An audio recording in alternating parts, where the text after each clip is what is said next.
기도합니다. 하나님, 금요 성령 대망회로 우리를 불러주시고 오늘도 이 예배 가운데 성령의 기름 부음이 충만하게 임하여 주옵소서. 주님을 사모하는 이들에게 말씀으로 찾아와 주시고 성령의 은혜와 능력이 예배 안에, 우리 성도님들의 심령 안에, 또 간절히 기도하는 기도 안에 응답하여 주옵소서. 예수님의 이름으로 축복하며 기도드립니다. 아멘. 우리 예배를 받아주실 하나님께 영광과 감사의 박수 먼저 올려드립니다. 함께 읽을 말씀을 중심으로 해서 성령의 사람이란 제목으로 함께 하나님의 말씀을 나누기 원합니다. 함께 한번 고백하겠습니다. 성령의 사람, 성령의 사람. 바로 저와 여러분이 성령의 사람인 줄로 믿습니다. 이 한 주간에 오늘 우리 교회의 창립 64주년 기념 감사 예배와 함께 64년 동안 인도해 주신 하나님의 은혜에 감격하며 우리가 특별 새벽 기도회로 또 창립기념 감사 예배로 하나님 앞에 올려드렸습니다. 그런데 놀라운 건요, 지난 주일 창립 64주년 감사 예배 드리는 그날 순복음 가족신문 일면의 타이틀이 이렇게 기록이 되어 있었습니다. 성령과 함께한 여의도 순복음교회라고 기록되어 있었습니다. 우리 교회는 성령님과 함께 64년을 인도해 주셨고 또 성령님과 함께 지금까지 또 이끌어 주셔서 그 은혜로 온 줄로 믿습니다. 우리 천국 가신 우리 조영기 원로 목사님이 성령의 사람이셨고 지금도 우리 당회자 목사님도 성령의 사람이시고 또 저와 여러분이 오늘도 예배를 통해서 성령의 사람으로 변화되고 또 성령의 사람으로 능력받고, 그래서 하나님이 주신 은혜가 우리 교회와 가정과 삶의 자리 가운데 날마다 함께 하실 줄로 믿습니다. 성령님은 구약시대에는요 아주 특별한 목적과 또 계획을 가지고 특정한 대상에게 찾아가셔서 그 미션을 완수한 이후에는 성령님은 그 사람을 떠나셨습니다. 그런데 오순절 성령 강림 이후에 놀라운 은혜와 축복은 뭐냐면 성령님은 특정한 사람이 아니라 오늘 이 자리에 함께 예배드리는 저와 여러분에게 간절히 사모하는 우리 성도님들의 삶의 현장에 성령께서 함께 하시는 줄로 믿습니다. 특정한 사람이 아니라 우리 모두에게, 사모하는 저와 여러분에게 하나님이 주신 미션을 가지고 우리를 돕고 함께 하면서 성령의 사람으로 우리의 가정과 삶에 성령 하나님의 놀라운 은혜와 능력을 베풀어 주시는 줄로 믿습니다. 그러면 오늘 우리가 어떻게 하면 성령의 사람이 될 수 있을까? 또 성령의 사람으로 어떤 삶을 살아야 되는가? 오늘 본문 말씀을 중심으로 해서 우리가 한번 말씀을 알아보기를 원합니다. 첫 번째로는요, 성령의 사람이 되기 위해서는 그 마음속에 떨림이 있어야만 합니다. 한번 같이 고백해 볼까요? 마음에 찔림이 있어야 합니다. 뭐가 있어야 된다고요? 찔림이 있어야 됩니다. 마태복음 11장의 말씀에는 이런 말씀이 있습니다. 오늘날의 세대, 그 당시의 세대를 이렇게 이야기합니다. 피리를 불어도 기뻐하지 않는다. 춤추지 않는다. 슬피 울어도 가슴을 치지 않는 세대, 그 세대가 성경 속에 기록되어 있는 세대, 아마 오늘날에도 그 세대가 아닌가라는 생각을 해봅니다. 무감각의, 그리고 무관심의, 또 무공감의 세대, 그 세대 속에서 오늘 우리가 살아가고 있는데 한편으로는 그런 마음도 들어가 봅니다. 교회를 다니고 있는 우리 성도님들도, 하나님을 예배하고 하나님 앞에 살아가고 있는 우리 성도님들도 혹시 기뻐하면서 피리를 불고 함께 기뻐해야 되는데 춤추지 못하고 있는 건 아닐까? 하나님을 예배하면서도 십자가의 은혜를, 우리를 구원하신 하나님의 은혜를 찬양하고 하나님 앞에 회개의 찬양을 하면서도 가슴을 치지 않고 형식적으로, 습관적으로 그렇게 고백하며 찬양하고 있지는 않는가? 부활의 영광의 주님을 찬양하고 그 주님을 노래하면서 앞에서 찬양하는데도 우리의 마음은 무감각해져 있고 또 무관심 속에 또 함께 공감하지 못하는 가운데 신앙생활하고 있는 것은 아닌가라는 생각을 해보게 됩니다. 그러면서 오늘 우리의 마음속에 오늘 본문에 나와 있는 첫 번째 대지에 함께 나눴던 것처럼 예배를 통해서 우리의 마음에 찔림이 우리의 마음속에 울림이 있는 이 예배가 되어지기를 축복합니다. 오늘 본문 말씀은 완악하고 예수 그리스도를 십자가에 못 박아 내어 주었던 유대인들을 향하여 사도 베드로가 예수 그리스도의 십자가의 죽음을 설교합니다. 예수 그리스도의 다시 사심, 부활하심에 대하여 설교하십니다. 이 말씀을 다 듣고 나서 오늘 본문 사도행전 2장 37절에는 이렇게 기록이 되어 있습니다. 함께 읽어봅니다. 그들이 이 말을 듣고 마음에 찔려 베드로와 다른 사도들에게 물어 이르되 형제들아 우리가 어찌할꼬 하거늘. 예수님을 십자가에 못 박게 내어놓은 유대인들입니다. 마음이 완악합니다. 예수님을 인정하지 않았습니다. 그런데 그들에게 오늘 성령의 사람이었던 베드로가 예수 그리스도의 십자가를 선포하고 예수 그리스도의 부활에 대하여 그들에게 증언합니다. 그 말씀을 들었던 유대인들에게 어떤 반응이 나타나느냐? 그 마음에 찔려, 그 마음이 찔리기 시작합니다. 그리고 나서 그들이 고백하길 시작합니다. 그러면 우리가 어찌할꼬? 말씀이 들려졌을 때 그 마음이 찔렸고 그 말씀을 통하여 그들은 고백합니다. 그러면 우리는 어떻게 해야 될꼬? 라는 질문을 하고 있습니다. 구약 성경에 보면 이사야 6장에 보면 하나님의 선지자 이사야 선지자가 거룩하신 하나님을 만납니다. 환상 중에 하나님, 거룩하신 하나님을 보면서 이사야는 뭐라고 이야기하고 있습니까? 화로다 나여 망하게 되었도다. 거룩하신 하나님을 배웠고 거룩하신 하나님을 환상 중에 뵙니다. 그런데 자신이 어떤 존재인가를 이 이사야는 깨닫게 됩니다. 그리고 고백합니다. 화로다 나는 이제 죽었구나.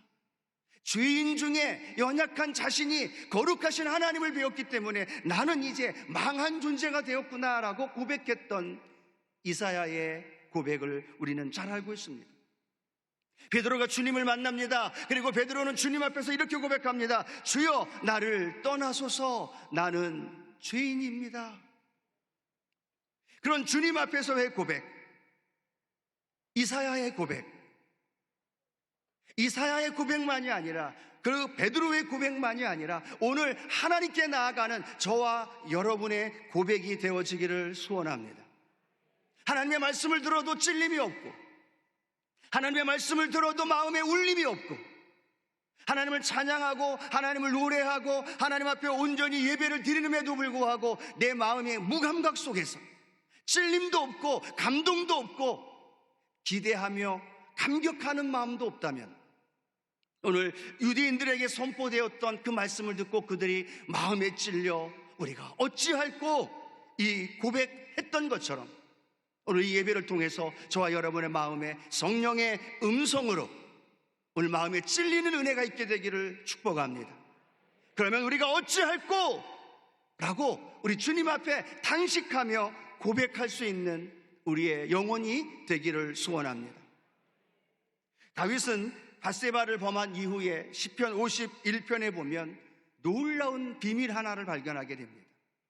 그가 하나님 앞에 예배할 때 온갖 화려하고 수많은 동물과 제사와 희생제사를 드리면서 하나님 앞에 예배를 드렸던 다윗입니다. 그런데 그가 하나님 앞에 범죄한 다음에 시편 51편에 보면 침상을 적셔가며 밤이 새도록 하나님 앞에 기도하며 회개합니다. 그러면서 이 다윗은 놀라운 예배에 대한 놀라운 비밀을 하나 발견합니다. 그 말씀이 시편 51편 17절 말씀입니다. 같이 한번 읽어보겠습니다. 하나님께서 구하시는 제사는 상한 심령이라. 하나님이여 상하고 통회하는 마음을 주께서 멸시하지 아니하시리다 라고 말합니다. 다윗은 발견합니다. 하나님이 기뻐하시는 제사는 무엇일까? 온갖 수많은 기름과 그리고 수많은 희생 제물이 하나님 앞에 드려지면서 그 제물을 기뻐하시는 하나님이 아니라 오늘 다윗은 발견합니다. 하나님이 기뻐하는 제사는 상한 심령이구나. 하나님이 기뻐하시는 제사는 통회하는 마음이 함께 속해 있는 그 예배를 하나님이 기뻐 받으시는구나. 여러분, 여기서 이 상하고라는 말은 산산조각나다라는 의미를 갖고 있습니다. 희생 제사를 드리는 그 희생 제물은 죽어집니다.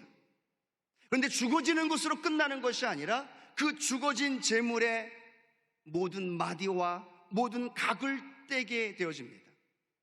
그 배를 가르고 그 안에 있는 내장을 가르고 기름과 피와 온갖 내장을 갈라내는 그러한 일들이 나타납니다. 그 제물이 죽은 것으로 끝나는 것이 아니라 그 제물이 산산조각이 되어져서 하나님 앞에 제물되어 올려드린다는 거예요.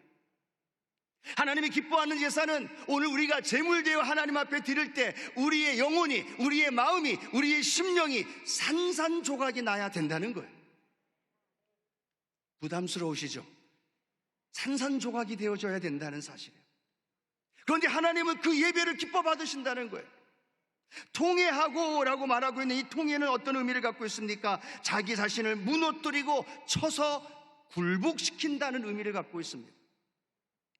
하나님이 기뻐 받으시는 제사는 화려하고 웅장하고 퍼포먼스가 있고 이벤트가 있는 그런 예배가 아니라 한 사람이라도 그 영혼이 산산조각이 되고 쳐서 복종시키면서 그 마음에 찔림이 있고 그 마음에 어찌할꼬 탄식하며 하나님 앞에 부르짖는 한 영혼, 한 성도의 예배를 하나님은 기뻐 받아주시고 그 예배를 통해서 오늘도 하나님의 영광이 나타날 줄로 믿습니다. 그래서 하나님의 말씀은 방망이입니다. 그래서 하나님의 말씀은 검입니다. 하나님의 말씀이 방망이가 되어서서 오늘 우리의 영혼을 깨뜨릴 때, 하나님의 말씀이 검이 되어서 내 영혼을 찔러 쪼갤 때, 그 제사가 하나님이 기뻐 받으시는 제사요. 그 제사가 하나님이 기뻐 받으시는 향기로운 제사요. 그 제사가, 그 예배가 하나님께 응답받게 되어지는 놀라운 은혜가 일어나게 될 줄로 믿습니다. 오늘 예배에 그 찔림과 그 마음에 하나님 앞에 어찌할꼬라는 탄식과 함께 더불어 회개의 은혜가 함께 하기를 소원합니다. 교회학교 교사도 했었고 교회학교 또 교육자도 했던 저에게는 3박 4일의 수련회라는 그러한 하나님의 축복의 잔치를 기억합니다. 제가 함께 했던 그때만 해도 3박 4일 동안에 학생들과 함께 기도원으로 수련회를 올라갑니다. 기도원으로 수련회 올라가는 하나의 목적은 딱 하나, 우리 자녀들이, 우리 학생들이 성령 충만 받는 것입니다. 오직 그 하나, 성령 받으면 그들이 변화되어지고 성령 받으면 그들의 인생이 달라진다는 걸 알고 있기 때문에 선생님들이 금식하고 목회자들과 함께 기도하며 준비한 다음 기도원에 올라가면 가장 중요한 날이 언제냐? 첫째 날입니다. 첫째 날 승부를 거는데 그 첫째 날에 그 자녀들이, 그 학생들이 무너지고 그 자녀들, 학생들이 하나님 앞에 나가지 않으면 그 3박 4일에 성령 충만 받는 건 너무너무 어려운 사실이에요. 그런데 첫 번째 날에 우리가 가장 포커스를 맞추는 것이 있다면 그건 바로 그 학생들의 심령에 찔림이 있는 거예요. 그 학생들의 심령을 통해서 그러면 우리가 어찌할꼬라고 탄식하면서 회개하는 그 날을, 우리는 첫째 날을 가지고 그렇게 기도하며 찬양을, 회개의 찬양을 하고, 기도할 때도 회개의 기도를 하고, 모든 프로그램이 회개 속으로 연결되어집니다. 그러면 그 자녀들, 그 학생들이 회개의 영이 열려지고 마음이 찔려지고 하나님 앞에 눈물로 통회하며 자복하면 여러분 어떤 일이 벌어지냐 하십니까? 성령 받으라고 말하지 않아도 회개한 심령 위에 그 마음이 어찌할꼬 탄식하는 그 학생들의 심령에 성령의 은혜와 능력이 넘쳐난 줄로 믿습니다. 성령의 역사가 일어나는 거예요. 찔림이 있는 그곳에, 회개의 역사가 있는 그곳에. 오늘 우리 2022년 우리 교회 주제가 있습니다. 오직 성령으로, 오직 성령으로 나아가기 위해서, 오직 성령의 충만함을 받기 위해서 우리는 먼저 마음의 찔림과 함께 회개가 있어야 되고, 그 회개를 통하여 우리의 영혼이 정결하게 될 때 성령의 충만한 은혜가 우리 가운데 넘쳐날 줄로 믿습니다. 우리는 매 예배 때마다 마음의 찔림이 있는 예배가 있어야 돼요. 매 예배 때마다 내 마음에 탄식하면서 어찌할꼬라는 탄식과 눈물과 하나님 앞에 애통하는 마음이 있어야 된다는 거예요. 그래야 그 마음이 하나님 앞에 회개의 마음으로 올려지게 되어지고, 그럴 때 성령께서 그 영혼 가운데 응답해 주실 줄로 믿습니다. 그런데 부담이 되니까 빨리 지나가고 싶어요. 마음이 불편하니까 회개하고 마음이 찔려서 어찌할 거라는 고백을 하기보다는 은혜 받는 거에 먼저 더 욕심이 가게 되고, 내 기도 문제가 해결받는 거에 더 먼저 마음에 욕심이 가게 되어지는 그러한 모습을 우리가 발견하면서, 오늘 저와 여러분이 매 예배마다, 대성전에서 예배 드릴 때, 인터넷으로 예배 드릴 때, 지역에서 교구에서 예배 드릴 때마다 여러분 마음속에 그 찔림이 있고, 그 찔림을 통하여 어찌할 거라는 탄식의 고백이 날마다 하나님 앞에 올려드릴 수 있는 그러한 은혜가 있게 되기를 축복합니다. 여러분, 오늘 은혜가 넘치는 예배가 될 줄로 믿습니다. 여러분, 아멘 라고 고백했던 이 고백이 마음에 찔림이 있는 고백이 되어져야 돼요. 어찌할 거라는 탄식과 함께 연약한 죄 가운데 살았던 자신을 하나님 앞에 고백하고, 그 죄의 문제를 해결한 이후 주님 앞에 나아갈 때, 주님은 저와 여러분에게 성령의 은혜와 능력으로 충만하게 우리를 붙들어 주실 줄로 믿습니다. 두 번째로는요, 우리의 마음속에 찔림과 함께 어찌할 거라는 탄식으로 끝나면 되지 않습니다. 거기서 멈춰버리면 안 됩니다. 마음이 찔림이 있고 죄에 대한 자각이 있고 자신의 연약함을 고백한 이후에는요, 거기에 머무는 것이 아니라 어찌할 거라는 탄식과 함께 성경은 이렇게 우리에게 설명합니다. 사도행전 2장 오늘 본문 말씀 31절 말씀입니다. 함께 읽겠습니다. 38절 말씀입니다. 베드로가 이르되 너희가 회개하여 각각 예수 그리스도의 이름으로 침례를 받고 죄 사함을 받으라. 그리하면 성령의 선물을 받으리니. 아멘. 탄식에서 머무는 것이 아니라 성령의 은혜를 갈망하는 마음으로 넘어가야 되는 거예요. 어찌할 거 탄식이 끝나는 것이 아니라 그 탄식에서 성령의 충만함을, 성령님, 나는 내 힘으로 할 수 없습니다. 나는 넘어지고 또 넘어지고 실수하고 또 실수하고 반복되는 죄 가운데 살 수밖에 없는 연약한 존재입니다 라는 걸 고백하면서 누구를 붙드느냐? 성령 하나님을 붙드는 은혜가 있게 될 줄로 믿습니다. 그것이 바로 목마름이에요. 그것이 바로 갈급함이에요. 사모함이에요. 교회에 나와서 예배를 드리지만 사모함을 잃어버려요. 교회 나와서 하나님 앞에 찬양하지만 갈급함과 사모함과 기대감을 잃어버립니다. 사단은 우리에게 와서 이렇게 이야기합니다. 그래, 금요 성령 대망에 참석해. 그래, 특별 새벽 기도에 함께해. 그런데 갈급함을 잃어버리게 만들어, 사모함을 잃어버리게 만들어버려요. 오늘 이 예배를 통해서 성령 하나님에 대한 그 갈급함을 회복하는 이 예배가 되어지기를 축복합니다. 자신의 한계를 고백하면 고백할수록 우리는 성령님을 붙들 수밖에 없어요. 자신의 한계를 깨닫고 죄에 대한 자각이 넘쳐날 때마다 우리는 누구를 붙들어야 되느냐? 성령님을 붙들어야 되는 줄로 믿습니다. 성경은 이렇게 말씀합니다. 요한복음 7장 37절에서 39절 말씀입니다. 함께 읽겠습니다. 명절 끝날 곧 큰 날에 예수께서 서서 외쳐 이르시되 누구든지 목마르거든 내게로 와서 마시라. 나를 믿는 자는 성령의 이름과 같이 그 배에서 생수의 강이 흘러 나오리라 하시니 이는 그를 믿는 자들이 받을 성령을 가리켜 말씀하신 것이라. 아멘. 누구든지 목마르거든 내게로 와서 마시라는 겁니다.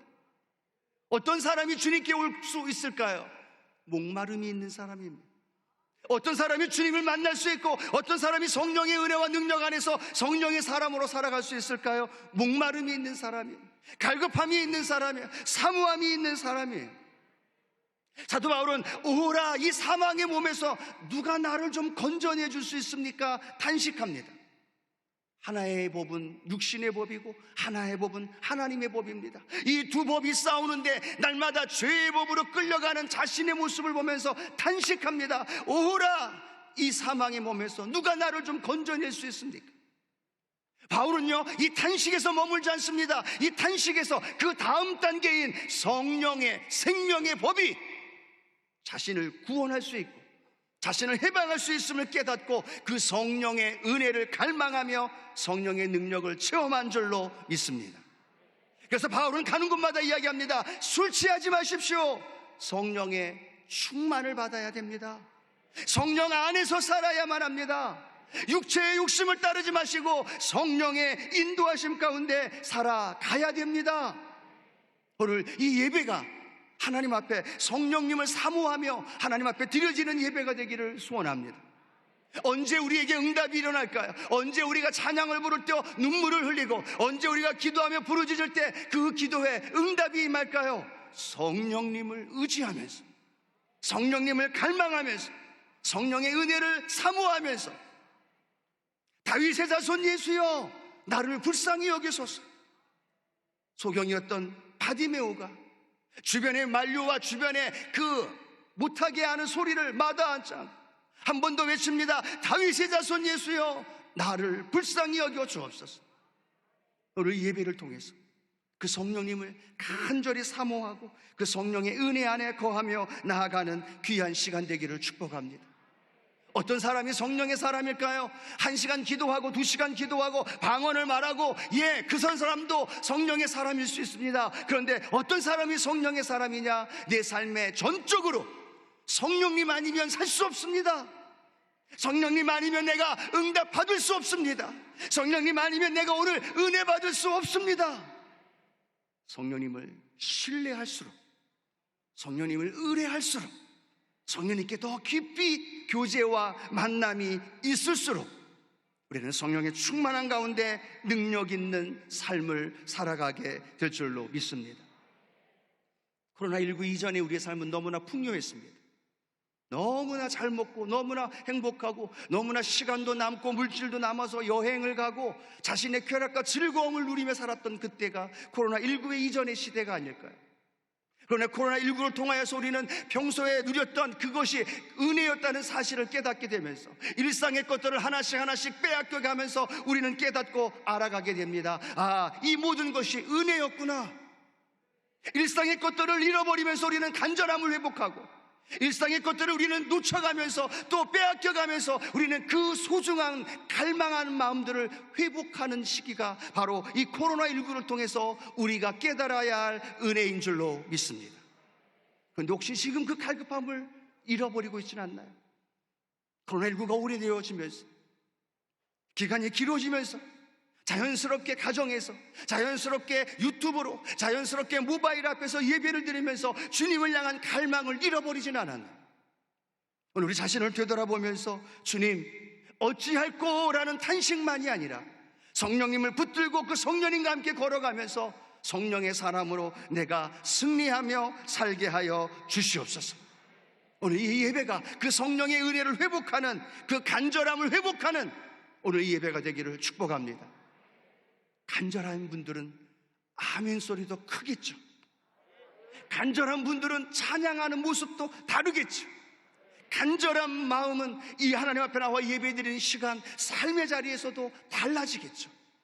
세 번째 우리가 기억해야 할 것은 성령의 사람은 어떤 삶을 살아야 하느냐? 증인의 삶을 살아간다는 겁니다. 오늘 여러분, 이 본문의 말씀을 설교하는 분이 누구일까요? 오늘 본문 바로 앞에 설교했던 사람은 어떤 사람이에요? 우리가 너무나 잘 알고 있는 사람입니다. 자신이 살기 위해서 예수님을 부인했던 사람. 어떨 때는 기분이 업이 돼서 주님이 최고인 것처럼 주는 그리스도시요 살아계신 하나님의 아들입니다 라고 이야기하지만 환경 앞에서 와르르 무너졌던 연약한 베드로가 오늘 설교합니다. 예수 그리스도의 십자가의 죽음에 대하여 선포하고 있고 예수 그리스도의 부활하심에 대하여 선포하고 있습니다. 과거의 베드로가 아니라 성령의 충만함을 얻고 성령의 사람 되어진 베드로. 그 베드로는요, 자신을 위해 살아가는 것이 아니라 이제는 주님을 위하여 살아가는 사람으로 바뀌어진 줄로 믿습니다. 그 사람이 어떤 사람이에요? 증인의 삶을 살아가는 베드로의 모습입니다. 성경에 오늘 사도행전 4장에 보면 이런 말씀이 기록이 되어 있습니다. 사도행전 4장 19절 20절 말씀인데요, 함께 봉독합니다. 베드로와 요한이 대답하여 이르되 하나님 앞에서 너희의 말을 듣는 것이 하나님의 말씀을 듣는 것보다 옳은가 판단하라. 우리는 보고 들은 것을 말하지 아니할 수 없다 하니. 열흘 전의 베드로, 한 달 전의 베드로와 똑같은 베드로입니다. 과거에 실패하고 예수님 부활했음에도 믿지 못하고 다시 갈릴리에 고기 잡으러 갔던 베드로입니다. 근데 그가 오순절날 성령의 사람, 성령의 은혜와 능력을 경험하고 성령의 사람이 된 이후에 많은 사람들 앞에 복음을 증거한 것만이 아니라 산헤드린 공회 앞에서 예수님을 십자가에 내놓고 죽이게 내어놓았던 그 공회원들 앞에서 담대하게 선포합니다. 뭐라고 선포하고 있습니까? 내가 하나님 앞에서 너희의 말 듣는 것이 하나님의 말씀을 듣는 것보다 옳은가 판단하라 라고 말합니다. 똑같은 베드로였는데 오늘 본문에 보면 하나의 말씀이 첨가되어져 있습니다. 그 말씀이 뭐냐면 하나님 앞에서라고 기록하고 있습니다. 베드로는요, 철저하게 환경에 의하여 영향을 받으며 살았던 사람입니다. 기분이 좋으면 주님이 최고였고, 기분이 다운이 되어지면 여자 아이 말 한마디에 주님을 부인하고 배신했던 베드로의 모습입니다. 철저하게 환경과 조건과 그 삶에 영향을 받으며 살았던 베드로였는데 오늘 베드로는 뭐라고 고백하고 있습니까? 산헤드린 공회 앞에서 이야기합니다. 내가 하나님 앞에서, 이제는 나의 인생 속에 환경에 의하여 내 삶이 바뀌어지고 흔들리고 요동하는 인생이 아니라 하나님 앞에서의 삶을 살아갑니다. 하나님 앞에서 사람의 말을 듣는 것보다 아니요, 나는 하나님의 말씀을 듣겠습니다. 하나님 앞에서의 내 삶은 나를 위한 삶이 아니라 주님을 위한 삶으로 바뀌어집니다. 하나님 앞에서의 삶은 나의 목적과 나의 쾌락을 위한 삶이 아니라 주님의 영광을 위하여 살아가는 삶으로 바뀌어집니다. 오늘 우리의 삶은 어떻습니까? 예수를 믿고 구주로 영접한 하나님의 자녀가 되고 하나님께 나와 예배하며 성령의 사람 되었다고 이야기하지만 우리는 너무나 많이 환경에 휘둘리며 살아갈 때가 많습니다. 조건과 상황에 의하여 우리의 감정과 우리의 믿음이 요동할 때가 많습니다. 그런데 오늘 이 베드로처럼 성령의 사람이 되어질 때, 성령으로 충만한 은혜가 넘쳐날 때 우리는 기억합니다. 내 인생은 오늘이나 내일이나 교회나 가정이나 직장이나 사업장이나 언제 어디서나 내 삶은 하나님 앞에서의 삶이 되게 되어집니다. 오늘 사랑하는 성도 여러분, 우리 하나님 앞에서의 삶을 살아가기를 축복합니다. 하나님 앞에서의 삶을 살았던 이 베드로는요, 산헤드린 공회가 무섭지가 않은 겁니다. 그 전에 주님을 따라가고 주님의 기적을 행하며 살았던 그 주님을 보면서 따라갔던 베드로가 이제는 그가 성령의 사람이 되니까 그가 보이지 않는 하나님 앞에서의 삶이라는 것을 발견한 이후에 그의 언어가, 그의 행동이, 그의 가치관이, 그의 삶의 목적이 하나님 앞에서의 삶으로 바뀌어지는 거죠. 그리고 그 바뀌어진 삶을 통해서 지금 뭘 하고 있습니까? 담대히 나아가 보고 들은 것을 전하고 있다는 거죠.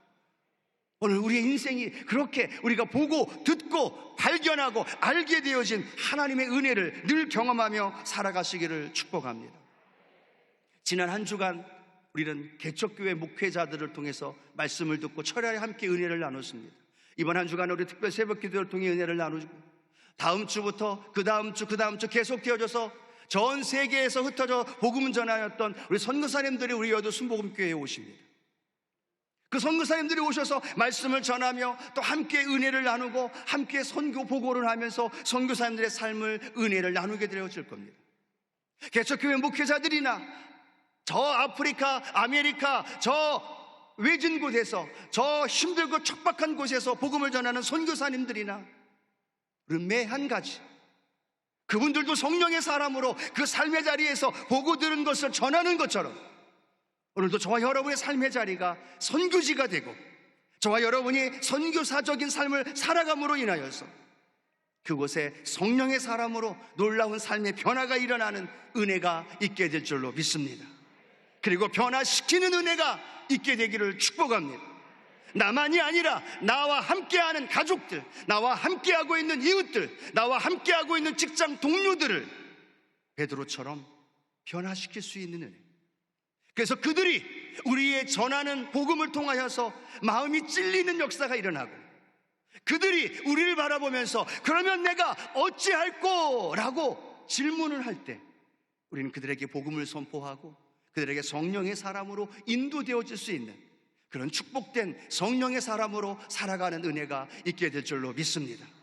그러면 우리 여도순복음교회 64주년까지 인도해 주신 하나님, 희망의 70년, 아니 그 이후에도, 그리고 여러분의 가정과 삶에도, 직장에도 성령의 사람으로 하나님이 행하시는 놀라운 기사와 이적이, 성령의 사람으로 복음의 능력이 충만하게 일어나게 될 줄로 믿습니다. 오늘 저와 여러분 성령의 사람으로 담대히 나아가면서 우리 그리스도의 증인되어지는 삶을 살아가시길 다시 한번 주님의 이름으로 축원합니다. 축원합니다. 기도하시겠습니다. 주님 고맙습니다. 십자가의 은혜로 구원받아 하나님의 자녀가 되었고 이제는 성령의 사람 되어서 날마다 예배 안에 찔림과 감격과 그리고 성령에 대한 사모함과 그 성령의 능력 안에서 자신이 변화되어지고 삶이 변화되어지고 많은 이들을 변화시킬 수 있는 능력의 주님의 자녀들, 성령의 사람들 되게 하여 주옵소서.